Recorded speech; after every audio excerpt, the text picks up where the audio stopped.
going on, everyone? It's the FGs and Knees podcast. What is this, our third one now?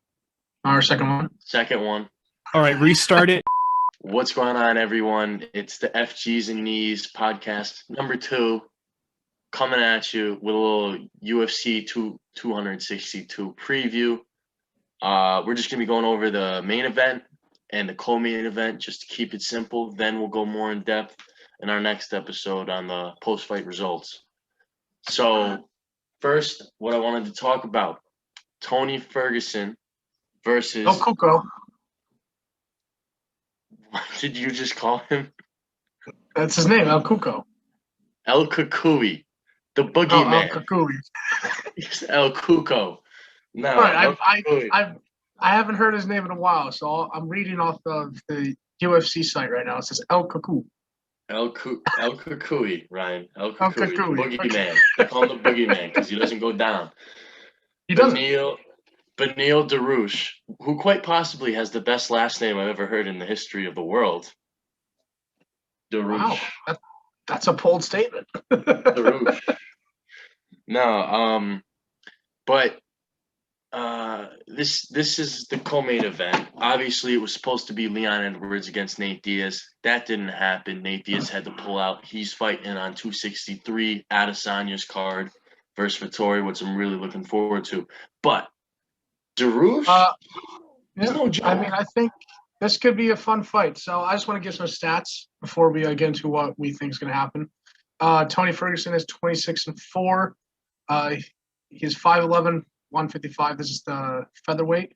Not lightweight. Lightweight. My bad on that. So this is the lightweight division.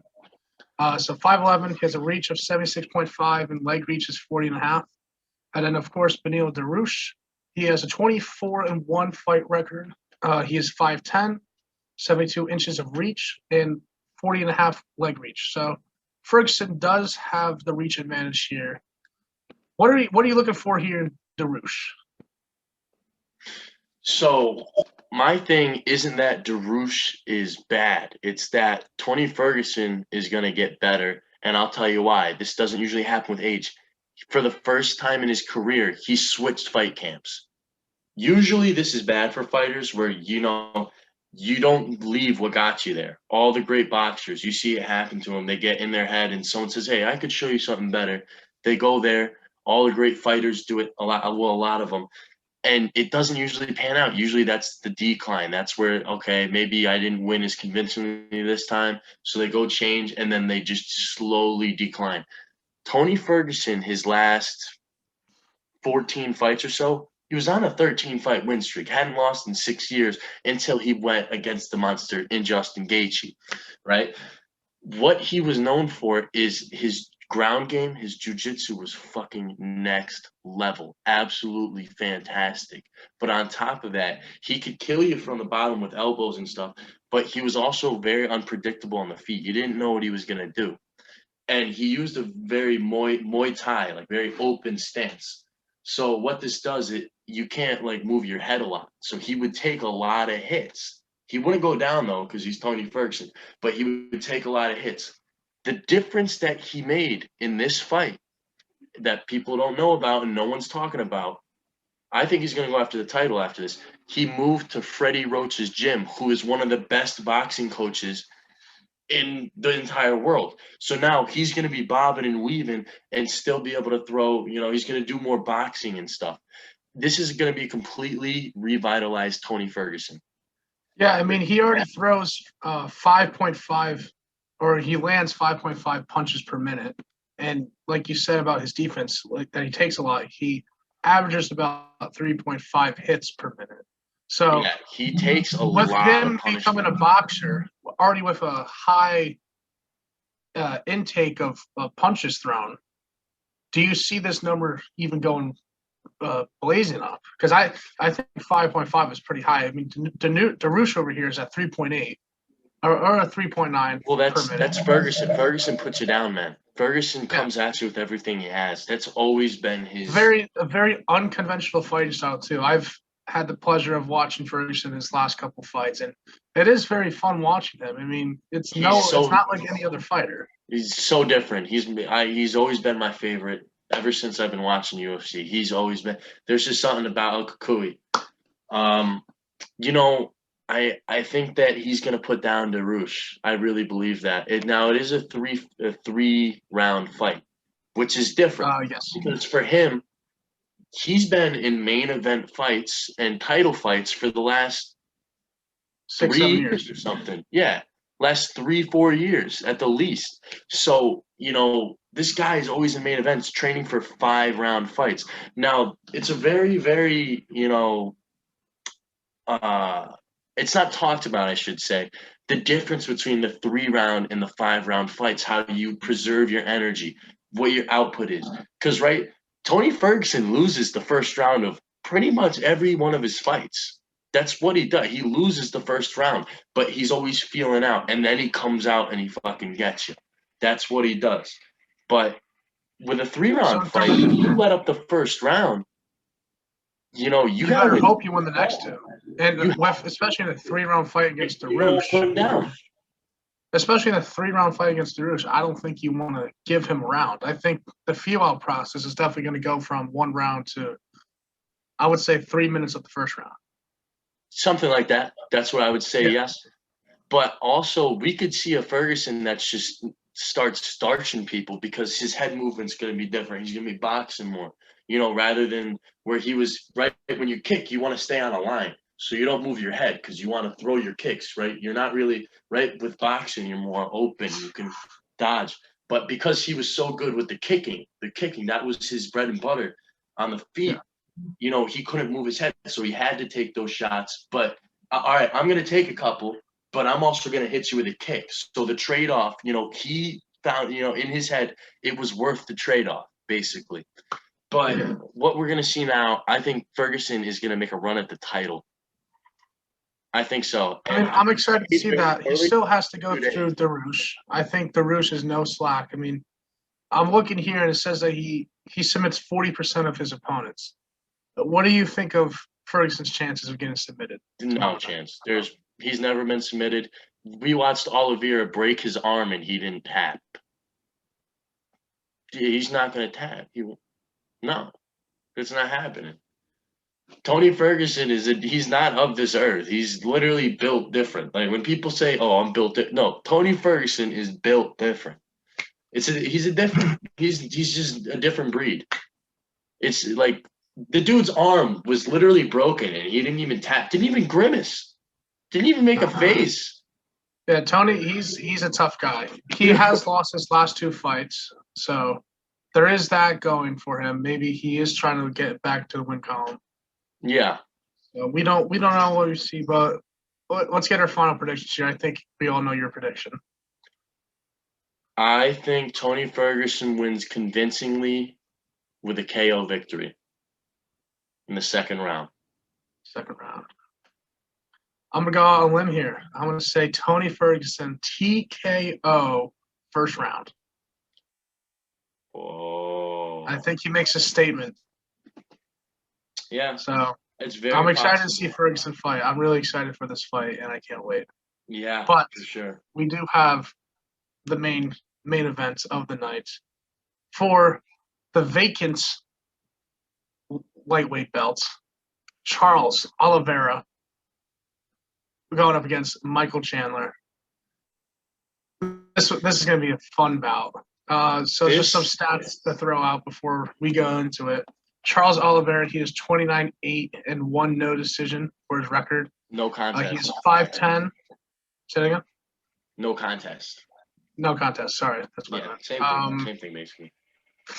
5'10". He has a 74-inch reach and he has 41-inch leg reach. And then Michael Chandler, new to the UFC scene, he's 22-5. He's 5'8", 71.5 reach and a 37.5 leg reach. So, as I mentioned, Michael Chandler, I think he had his first fight a good month and a half ago. No, his first fight was in January. Really? Did he have a fight a month and a half ago, or was I? I was probably a little sauced. Yeah, probably. You probably thought you were watching Chandler. You were watching like some no name. Because didn't he knock out? Because I know he's coming in as a wrestler. Yeah, he knocked out Dan Hooker in the first round with like one shot. It was beautiful, but he was the co-main to the Conor McGregor Poirier fight. That was back in January. January? That was in January, yeah. So it's been a while. It's okay, never mind. I thought he fought like a Time flies, man. weeks ago. But here's what I have to say about this fight. This fight interests me. This is not going to be a close fight at all.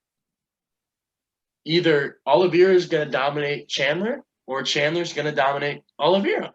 And there's going to be no in between. This isn't going to be Chandler takes the first round, Oliveira takes the second round. This is going to be an utter domination. Someone is going to dominate the other opponent. But the thing I'm most intrigued with is how Michael Chandler is a wrestler. Charles Oliveira, he's a jiu-jitsu from Brazil. So, he likes the ground game. He likes the grapple game too. And 63% of his wins, he wins by submission. Well, he has the most submission histories in UFC history. Yeah, he has. Like he's dangerous. So, dude, I think anyone that almost. Yeah. Let me just say, anyone that almost. Well, I mean, really, he should have submitted Tony. Tony's just a different breed. He submitted Tony basically. He submitted Tony, and Tony said no. Never mind. Yeah, anyone who can, anyone that has better jiu-jitsu than Tony Ferguson is freaking absolutely dangerous. Because Ferguson is one of the best jiu-jitsu. He has Eddie Bravo, who's one of the best-known jiu-jitsu coaches in the world. That's who trained Tony Ferguson on the come-up. So he has world-class jiu-jitsu. We might be looking at the best jiu-jitsu fighter of all. We could be, but I think Michael Chandler matches up with him very well. Like I said, he's a wrestler, so he has that background of being on the ground. He's a 2-time NCAA national champion. So, he's also a Bellator champion. He's also a Bellator champion. Been at the top. He's always been at the highest level of fighting. No matter what he's done, he's always been at the biggest stage. The only thing that concerns me with Chandler, because yes, I think he can block the takedown attempts from Oliveira. The thing that concerns me is that he takes a lot of hits. And I think that has something to do with him being new to the UFC. He's not really used to the athletes that are in this compared to Bellator, compared to the NCAA. Because NCAA was straight wrestling. And in Bellator, you can't compare his college to what he's doing now. It's not even. Yeah. He's been doing, especially since that was like 10 years ago. But still, I mean, it's a completely different sport. That's a decade ago. Yeah. So I mean, he does absorb a lot of hits. It says 3.76 per minute, and I know Oliveira likes to throw a lot, and not as much. He doesn't land as much. He only lands 3.22. So maybe that counterbalances, but Oliveira's also mostly on the ground for most of his fights. And can I also add something before we get into like who we think's gonna win? I think Tony Ferguson had the one-liner of the year. I don't know if you guys saw the preview for the UFC 262 where they were, where they interview the fighters and stuff. Tony Ferguson had the one-liner of the year. So Michael Chandler's talking, and Ferguson just goes, "You fucking ducked me, buddy. You ducked me, just like everyone else. The only one who didn't duck me is the guy sitting next to me talking about Charles Oliveira." He goes, "He's the only one who would sign the paper and fight me. You ducked me. You were scared. You ran away." He goes, "You shouldn't even be here. You shouldn't be fighting for the title." He goes, "You have Dana White privilege."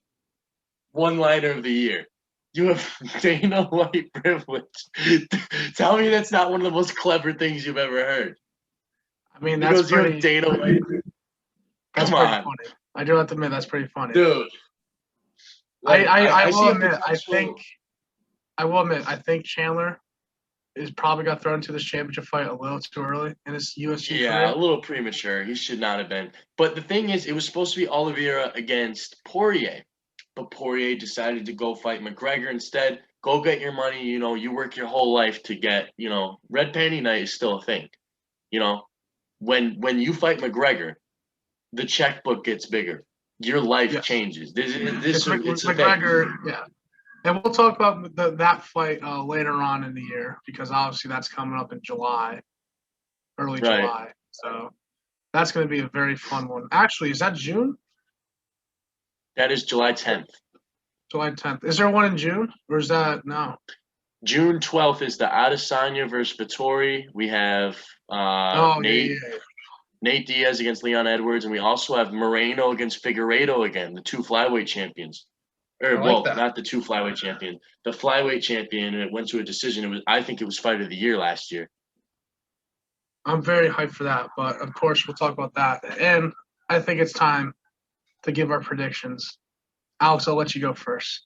Oliveira or Chandler? This is a really, really, really tough one for me. Partially because I'm not really a fan of either of the guys, but so I haven't really been able to truly watch both of I like Oliveira. I've seen a couple of his fights. He's very good on the ground. Everyone knows this.